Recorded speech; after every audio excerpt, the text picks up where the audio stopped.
Shakib is going through a difficult phase of his life, সব দিক থেকেই। আমার আসলে খুব বেশি কিছু বলার ছিল না,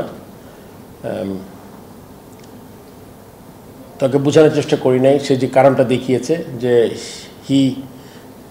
একটা প্লেয়ার যখন বুঝতে পারে যে একটা টাইম মনে করে যে সে যেই জিনিসটা করেছে এত বছর, সে মনে করেছে শর্টের ভার্সনে রাইট টাইম, যে অন্য জায়গায় যে নিবে তার জন্য এনাফ অপরচুনিটি ক্রিয়েট করা।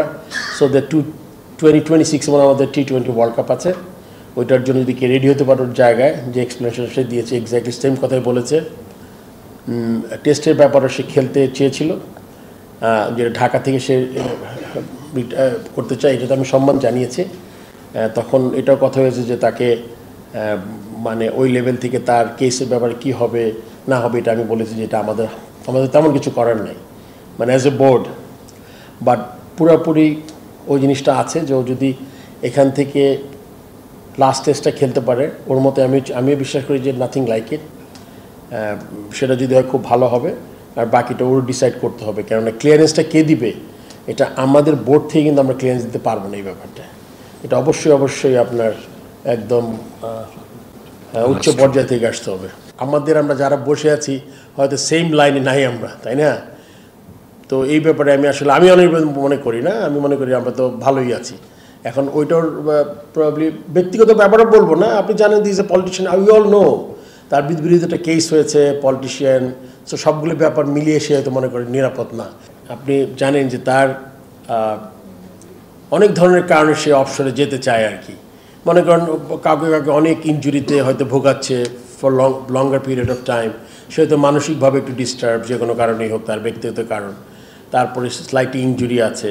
সব মিলিয়ে আমার মনে হয় তাকে তার ডিসিশন নিতে ইনফ্লুয়েন্স করেছে আমার ধারণা। এটা কিন্তু ব্যক্তিগত, আমাকে আপনি জিজ্ঞেস করেছেন আমার মতামতকে, আমার মনে এটা ডেফিনেটলি তাকে কিছুটা ইনফ্লুয়েন্স করেছে। তার ক্যারিয়ার কত লম্বা হতো এটা আমি বলতে পারবো না, বাট মানুষজনের ডিসিশন নেয় তখন কিন্তু আপনি কি হয় বেস্ট পসিবল সিচুয়েশন, আমি বসে আমি চিন্তা করব আমি ওই ম্যাচটা খেলে আমার সময় শেষ, নতুন চান্স দিই। এইটার সাথে কিন্তু সাকিবের সিচুয়েশন হয়তো একটু ডিফারেন্ট, বাট এটা অ্যান্সার সাকিবই বেটার করতে পারবে। এজেন্সি না আসলে, পুলিশ বা র্যাব, এটা আমার হাতে না, আমার বা বিসিবির হাতে না। আসলে এটা পুরো ওই গভর্নমেন্ট লেভেল থেকে আসতে হবে। ওই নিরাপত্তা দুই রকম, একটা হলে গিয়ে আপনার ক্লিয়ারেন্স ফ্রম জানি না, ও হয়তো বলেছে, আর আরেকটা হলো গিয়ে আপনার মনে করেন আমাদের স্পেকটেটরও আছে। সেই ব্যাপারটা তার ডিসিশন নিতে হবে। এটা আমরা এটাতে তেমন পার্ট হতে পারবো না। আসলে এটা এই মুহূর্তে আমরা কিছু বলতে পারবো না বোর্ড থেকে আমরা কী করতে পারি, বিকজ আমরা তো আসলে এরকম একজন ব্যক্তিগত মানুষকে নিরাপত্তা দেওয়ার মতো আমাদের নাই, মানে কি বলবো, অ্যাবিলিটি নাই আর কি। এখন আমরা যখন আজকে ওর ইন্টারভিউটা দেখছিলাম, ওর গলার ভাষাটা, গলার শটটা যদি আপনি একটু খেয়াল করে দেখেন, he still look very firm. আমি জানি ওর মনের মধ্যে অনেক কিছু যাচ্ছে, but he still sounded very firm.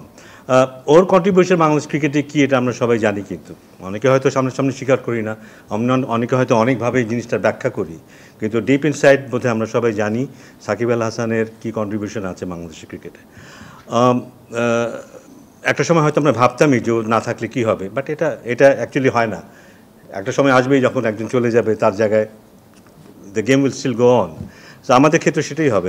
আমি আশা করছি যে সাকিব চলে গেল, আমরা ভালো ক্রিকেটই খেলবো, বাট আমার মনে হয় সবার মনের মধ্যে কোনো না কোনোভাবে ও থেকে যাবে। কারোর কাছে হয়তো ইতিবাচকভাবে থাকবে, কারোর কাছে হয়তো নেতিবাচকভাবে থাকবে, বাট শেষটা ভালো হলে খুব ভালো হতো। শেষটা ভালো বলতে ঘরের মাটিতে যদি ও রিটায়ার করতে পারতো খুব ভালো হতো, সবার ভালোবাসা নিয়ে যদি ও রিটায়ার করতে পারতো খুব ভালো হতো। সেটা হয়নি, সেটা আমার জন্য একটা খেতে, কারণ শুধু খেলাটাই শেষ কথা নয়, একজন খেলোয়াড়ের কিন্তু খেলার বাইরেও একটা জীবন আছে, সেই জীবনটা খুব গুরুত্বপূর্ণ।